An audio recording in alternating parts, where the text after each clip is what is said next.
ঈদের সামনে ব্যবসায়ীদের দুইটা জিনিস নিয়ে সতর্ক থাকতে হয়। এক, হ্যাকার আপনার ফোন হ্যাক করে যে কোনো সময় আপনার অ্যাকাউন্ট থেকে রকেট, বিকাশ, নগদ থেকে টাকা নিয়ে যেতে পারে। ওরা ওই সময় একটু বেশি তাদের কার্যক্রমটা চালায়। আর দ্বিতীয়ত হচ্ছে জাল টাকা। এদের সময় জাল টাকার পরিমাণটা অনেক বেশি বেড়ে যায়। এটা যারা ব্যবসা করেন তারা অবশ্যই এই দুটো বিষয় নিয়ে একটু সতর্ক থাকবেন এবং দেখবেন, টাকাগুলো একটু বেশি করে দেখে তারপর নেবেন। আর যারা এজেন্ট ব্যবসায়ী আছেন তারা অবশ্যই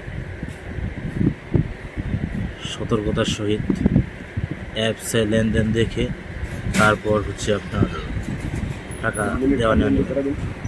যারা হ্যাকার তারা এই দেশের সামনে অনেক বেশিভাবে তাদের কার্যক্রমটা চালায়, যাতে মানুষকে মেরে ক্ষতি করে অনেক কিছু বেশি টাকা ইনকাম করতে পারে। আর যারা জাল টাকা লেনদেন করে তারা মার্কেটে বেশি টাকা সাপ্লাই দেয় এবং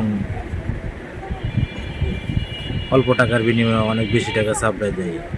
অবশ্যই আপনারা সতর্ক থাকবেন, ঠিক আছে? ঈদের সামনে ব্যবসায়ীদের দুইটা জিনিস নিয়ে সতর্ক থাকতে হয়।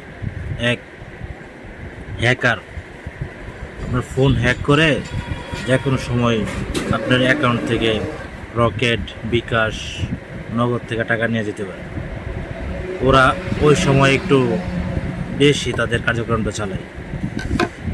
আর দ্বিতীয়ত হচ্ছে জাল টাকা।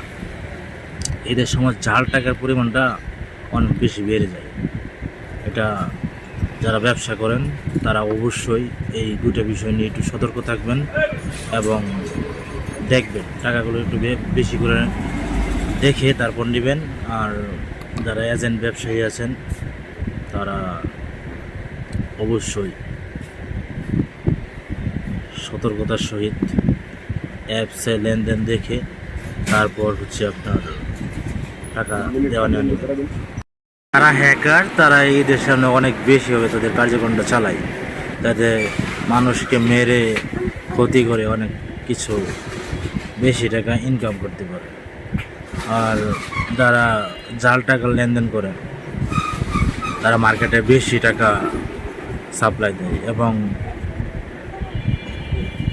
অল্প টাকার বিনিময়ে অনেক বেশি টাকা সাপ্লাই দেয়। অবশ্যই আপনারা সতর্ক থাকবেন, ঠিক আছে?